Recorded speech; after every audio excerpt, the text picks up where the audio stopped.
Why does fibromyalgia make people so sick?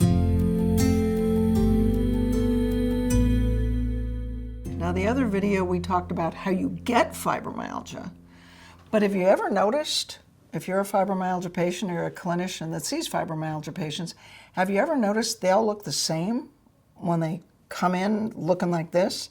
They're just circling the drain, and they all look the same. But they got there 7 different ways. But here, they look the same. How's that work? Why are they so sick? This is not just an innocuous little condition. This is body-wide, systemic. It's a neuroendocrine immune system disorder that changes how your brain processes pain. So that's what we're going to talk about in this segment. So there's a lot of research that goes along with this, and I think we have that literature on the frequency-specific microcurrent website, frequencyspecific.com, so you can look up the references. You just have to trust me that I didn't just make this stuff up, okay? There's research going back into the 70s that talks about this. So, fibromyalgia, why do they all look the same and why are they so sick? Here's why. So the thing that happens in a normal patient, your midbrain, your thalamus, its job is to suppress pain.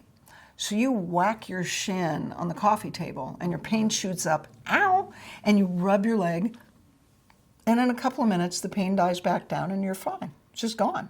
Well, that's your thalamus that does that. Normally the thalamus suppresses pain. In fibromyalgia patients, if you do a SPECT scan of a fibromyalgia patient's brain, the thalamus is different. It's hyperactive. If a fibromyalgia patient bangs their shin on the coffee tables, they're still in pain 2 days later. The thalamus ends up amplifying pain in a fibromyalgia patient. So it's centralized, it's sensitized centrally. So it's as if your brain has so much pain information coming into it that it says, oh my gosh, we got to figure someplace else to put this. So it changes the management system from suppression to amplification because all that pain must be important or there wouldn't be so much of it. So it amplifies it. Okay, so that's part of the basic medical research on fibromyalgia. The other thing that happens is fibromyalgia patients don't make tryptophan. They don't make tryptophan. They don't make serotonin. Their serotonin levels are lower than normal patients. Well, you don't make serotonin, you don't absorb tryptophan. In order to make serotonin, you have to absorb tryptophan, convert it into 5-hydroxytryptophan, and then you get to convert 5-hydroxytryptophan into serotonin. It's a real short pathway. But here's the problem. Tryptophan is what's called a branched-chain amino acid. Now, it turns out that fibromyalgia patients are not just short on serotonin.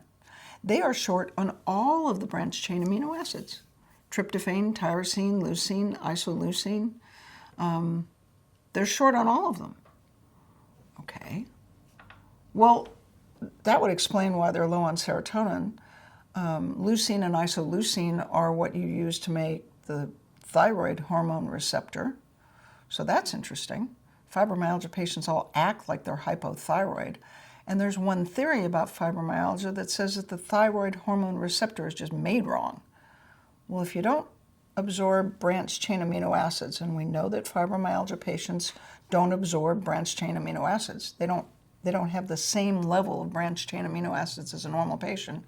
If you don't absorb tryptophan, you can't make serotonin. If you don't absorb leucine and isoleucine, the binding pocket for the thyroid hormone receptor is it's called the leucine zipper. There's 12 leucines right in a row. Well, if you don't have leucine, are you going to make thyroid hormone receptor? Probably not. Tyrosine. Fibromyalgia patients are, well, kind of depressed. I mean, they're depressed not only because they don't make serotonin, but there's another kind of depression that comes from problems with dopamine. Well, you need tyrosine in order to make dopamine. So you don't make serotonin because you can't absorb tryptophan. You don't make dopamine because you're not absorbing tyrosine. And you don't make the thyroid hormone receptor because you're not absorbing leucine and isoleucine. So what do all the branched chain amino acids have in common? That's a good question. I went and looked that up. The branched chain amino acids all share only one thing in common, and that is the way they get out of the intestines, the way they're absorbed. So in your intestines, you digest your food, right? You eat a hamburger, or you eat an egg, or you eat soybeans, or whatever you use for protein. And these contain amino acids. Well, these branched chain amino acids are part of that protein that's going through your gut. But in order to be useful, it has to get absorbed. It has to get taken across the gut wall, dropped into a blood vessel, and taken to some place where it can get turned into dopamine, serotonin, or thyroid hormone receptors, okay? The branched chain amino acids only have one thing in common, and that is the transport molecule in the small intestine. The branched chain amino acids all get across the small intestine in the same boat. Tryptophan, tyrosine, leucine, and isoleucine climb into a sodium co-transport molecule, and it just flips over and drops the branched chain amino acids into your circulation, and that's how you make this stuff. Well, the problem with branched chain amino acids is they're bulky. So the amino acids are absorbed. There's one receptor for positive amino acids. There's one receptor for negatively charged amino acids. The branched chains have their own, and proline has its own. So the branched chain amino acids are bulky. They are branched chain because they have this little body, and then there's a thing hanging off the side. Well, they're bulky. That means this transport molecule is bulky. Remember in the other video when we talked about what happens when you're under stress? The first thing that happens is your gut wall gets thin, right? And then it starts to leak. But first it gets thin. If you have this bulky branched chain amino acid transport molecule with this thing sticking out there, and your gut wall gets thin, how is that thing going to flip over and get the branched chain amino acids into your circulation? My guess is it doesn't do that very well. So this isn't in the medical literature anyplace, except the study that said that the branched chain amino acids are in reduced supply in fibromyalgia patients. Nobody that I know about has ever put those two things together, and I don't know that I could prove it, but it makes sense, right? So this branched chain, so that's why patients with fibromyalgia and leaky gut are depressed. They act like they're hypothyroid. They can't make serotonin, they can't make dopamine, and they don't make thyroid hormone receptors very well. So that's part of why they all look the same at the very end. What's the real problem? Real problem is not feeding them branched chain amino acids. You can give them tryptophan to your green. It's not going to make any difference because they can't transport it. How do you fix this problem? You fix it by repairing the gut wall and getting it thick and fluffy like it belongs. How do you do that? Getting the bacteria back to normal, getting the digestive enzymes back to normal, getting them off of the foods they're allergic to, and treating their gut with frequency-specific microcurrent. So that's the other piece of it. Okay, why are they all so sick? Fibromyalgia is a neuroendocrine disorder, okay? So the endocrine part of this is, remember we talked about the stress response. So why don't zebras get ulcers? Well, zebras get ulcers because they're either alive or dead in 20, 30 minutes, and that's it. That's the end of the stress response. But in humans, when you're under severe prolonged stress, what happens to your endocrine system? Leslie Crawford and Demetrak, I think that's his name, did this brilliant paper. Fibromyalgia patients have endocrine systems that work like zebras being chased by a tiger, okay? So, tiger's chasing you through the woods. Your pain level's a 7, right? The only reason your pain level would be a 7 if a tiger's chasing you through the woods. So all of the stress response that would normally go into effect if a tiger's dragging you through the woods and you're about to be eaten, all of that goes into place. You don't get to vote. This is a survival thing. So, and it's automated. So it happens. It's what we do in severe prolonged stress. So when you're under severe prolonged stress, everybody knows that when a tiger bites you, you're going to get inflamed. So your cortisol levels go up. So when you have extra cortisol, your adrenals are working really hard, the cortisol is pumping, it's to keep the inflammation down, so when the tiger bites you, you're going to be able to recover and survive it, okay? That's the good news. Bad news about cortisol is it makes your gut wall thin, which is fine as long as the tiger's only like a 20-minute thing, but if it's a 2-year thing, then you have this thin gut wall. And your adrenals produce all this cortisol until your adrenal glands get sort of, and they can't keep up. They can't produce enough cortisone. So then the adrenals crash, okay? So the first thing that happens is this cortisol level goes up.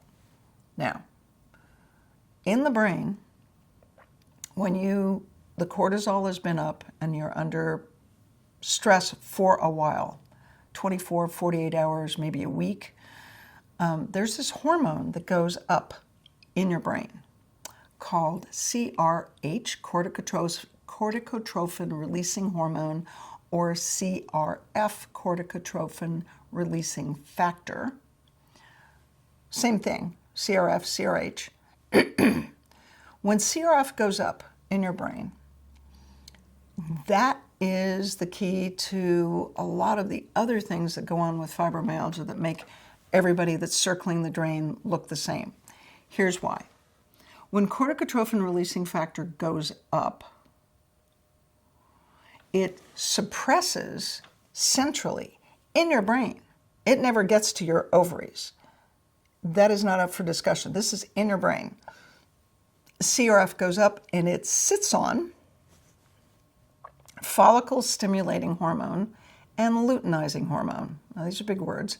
Follicle stimulating hormone has as its job to stimulate the follicle in your ovary to make it spit out the egg.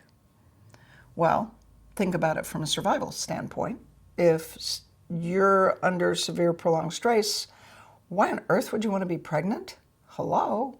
We have a tiger thing here? Why would you want to be pregnant? So CRF goes up and it sits on follicle stimulating hormone because we don't want you to get pregnant and we don't need any eggs here. There's no follicles needed to be stimulated. So it sits on it and reduces it. Fibromyalgia patients have trouble getting pregnant and they have trouble staying pregnant, and that's why. Corticotrophin releasing factor sits on luteinizing hormone. So once you spit out the egg, the place where the egg came out of turns into something called a corpus luteum, and it produces progesterone. Progesterone is how you stay pregnant. But progesterone also, like if you're not pregnant, progesterone is how you balance estrogen. So estrogen and progesterone should be in balance in your body. Well, if CRF is sitting on the luteinizing hormone that fixes it so you produce progesterone, you still with me? This gets complicated, so hang in there. All right, you ready? We're going to do it again. CRF is sitting on luteinizing hormone. Luteinizing hormone has as its job to make your ovary produce progesterone. Progesterone balances estrogen. So, fibromyalgia patients don't get enough luteinizing hormone because of CRF in the brain, and so progesterone is down. What happens when progesterone is low, but estrogen is still there? It's still doing its normal thing because it's not affected by CRF. Progesterone is, because it's like the pregnancy thing. What happens? Well, when you're estrogen dominant and progesterone deficient, it's like you have PMS. And if you talk to your fibromyalgia patients, they all act like they have terminal PMS. They will tell you that they have terminal PMS. I am cranky, I am fatigued, I am irritable, and I'm inflamed, and it's like I have PMS all the time. That's why. It's not their fault. It's CRF. It's FSH. It's LH. They're suppressed. That's why that happens at the end. CRF sits on thyroid stimulating hormone. That's also sitting in the brain. So thyroid stimulating hormone comes out of your brain, and CRF sits on it because when you're under severe prolonged stress, we don't need any of this maintenance stuff. This is all about survival. I don't need thyroid. We don't need thyroid. We got 20 minutes to live here. What are you talking about? So CRF sits on thyroid stimulating hormone. So fibromyalgia patients will often have their thyroid panel taken once a year, once every 2 years, because they act for all the world like they're hypothyroid. Their hair is dry and brittle. They're cold all the time. They gain weight. They constipated. They act like hypothyroid patients, but their thyroid levels are normal, just barely. So if TSH would normally go up, corticotrophin releasing hormone sits on it and shoves it down. So the level of TSH to be called hypothyroid is about 4.8, right? Fibromyalgia patients come in at 4.6. Oh, you're normal. Well, not exactly, because CRF is sitting on it. And TSH would normally go up. Why? Because when cortisol, remember the cortisol from Running Away with the Tiger, the cortisol goes up, that makes CRF goes up. When cortisol goes up, all the repair functions are put on hold. You don't need any more stimulation. We got you covered. We're going to cover you with the sympathetics and the cortisone. We got it. I don't need thyroid. So cortisol goes up and it inhibits the conversion of the storage form of thyroid, T4, into the active form, T3. Cortisol goes up. It inhibits the active form of T3, of thyroid. So you've got T4, but you don't have T3. So functionally, out here, where you're cold and overweight and constipated with brittle hair, out here, you're a hypothyroid, right? But TSH can't go up because CRF is sitting on it centrally. So the fibromyalgia patients all look hypothyroid out here. How do you get that to change? You get it by getting the pain down so the tiger's asleep in somebody else's yard. And the stress levels go down, and ultimately that will turn around CRF and let thyroid come back. What else? Growth hormone. Growth hormone in a child or an adolescent makes you grow. But adults have growth hormone too. And in an adult, growth hormone mediates the transport of amino acids across the muscle cells, and probably all the cells, to help them repair themselves, right? So that's what growth hormone does in an adult. Well, fibromyalgia patients don't get growth hormone. They don't get it for two different reasons. The first one is that, remember CRF, the thing that's in the brain sitting on everything, right? Because you have 20 minutes to live. If you have 20 minutes to live, you don't have to repair anything. You don't need growth hormone because, tick-tock, there's this tiger thing happening. So corticotrophin releasing hormone sits on growth hormone releasing hormone centrally. It doesn't let the hormone out of your brain that stimulates you to create growth hormone. That's the first way. The second way is that in an adult, 85% of growth hormone is produced during deep sleep, stage 4 sleep. Fibromyalgia patients don't get stage 4 sleep. There's this alpha rhythm, this light sleep wave that comes through deep sleep and wakes you up. Why would it wake you up? Well, you don't come fully awake, but you don't get to deep sleep. Well, if you're being dragged through the jungle by a tiger, what if you fell deeply asleep and the tiger dropped you and you missed it. So you don't get deep sleep, and so you don't get growth hormone. So you don't get it centrally because growth hormone releasing hormone is inhibited by CRF, and you don't get it peripherally because you don't ever get to stage 4 sleep. Okay? Now, what does that mean for a fibromyalgia patient? Why does this make them so sick? Well, everybody knows you usually feel better after you exercise.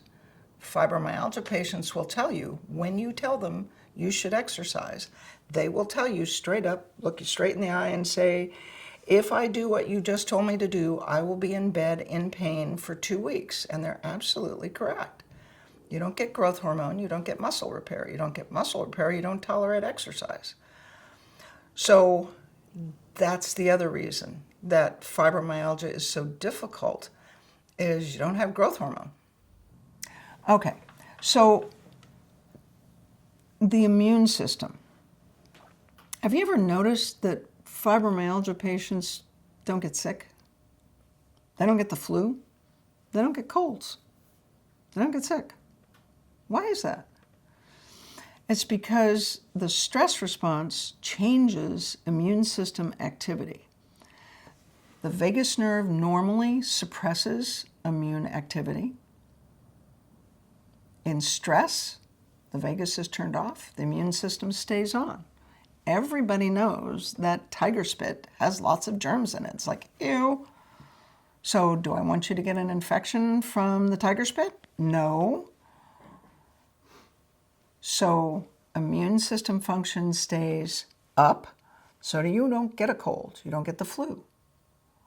But they are allergic to everything, right? The immune system is so jacked up, it can't tell the difference between friend and foe. And so they don't get infections, but they're allergic to everything. That's why. It's this chronic stress response thing. And then there's something else about fibromyalgia patients. Have you ever noticed? They can't tell you what happened yesterday. They can't tell you what happened this morning. They have no short-term memory. They have difficulty with anything complicated mentally. Math. Fibromyalgia patients that try to go to school are heroic. They are amazing because their nervous system is engineered for survival, not for complex intellectual functioning. Fibromyalgia patients can't tell you what happened yesterday or this morning, but they can tell you in exquisite and exacting detail absolutely every bad thing that ever happened to them, ever, as if it happened yesterday. So they come in looking like that and talking like that, and practitioners assume that that's what's wrong with them. You just have a bad attitude. You just have a negative attitude. Don't think about those things. None of that happened today. That was 15 years ago. I know that there was that thing that happened back then, but this is fine now. It's not their fault. Corticotrophin releasing factor is a neurotransmitter, acts like a neurotransmitter in the brain. If you are running away from a tiger in the woods, do you need to remember anything that happened yesterday? No.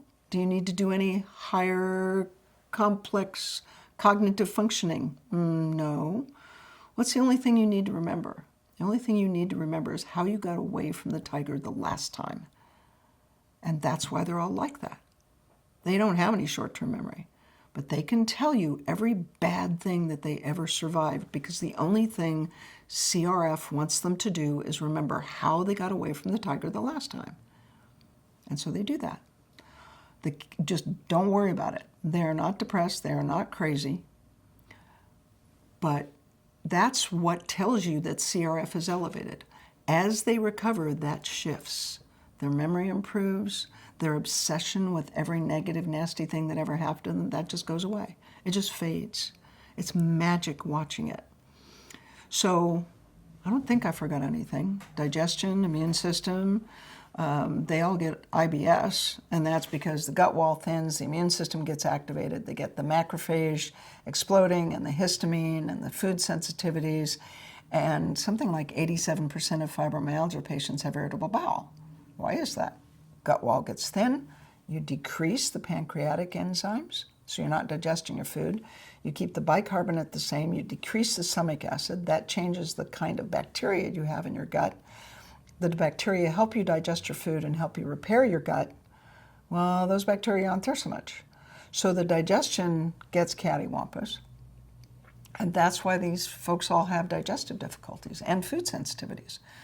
So, and it's why they don't make tryptophan, so that it all goes together. When you see them, it's just so complicated because it's all happening at the same time.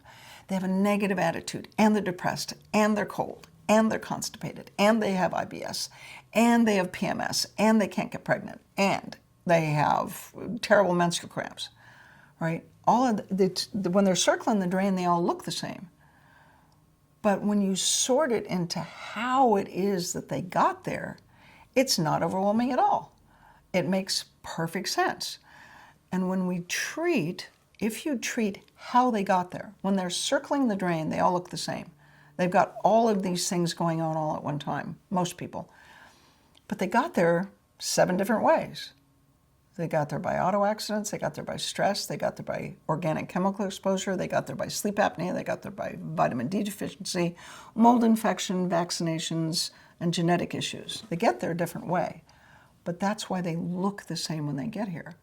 To fix what's going on in the brain and the endocrine system and the pain projection system, you fix where it came from. And frequency-specific microcurrent is the way I do that. You used to have to use diet and supplements help a lot to help repair the gut, correct the nervous system, reducing their medications, because when you're on most of the meds these patients are on, you don't feel bad, but you don't feel anything, and you're certainly not normal. So as their condition improves, they need to be able to reduce the medications, and then the system will right itself. The most important thing you need to know about fibromyalgia is it's curable. It's not mysterious. It doesn't come from space. All of the symptoms they have make sense, and it's all in the medical literature, and I encourage you to read about it so that you can help patients recover. If you're a fibromyalgia patient, if you can help yourself recover, how you think about it will help you to cure it. Be well.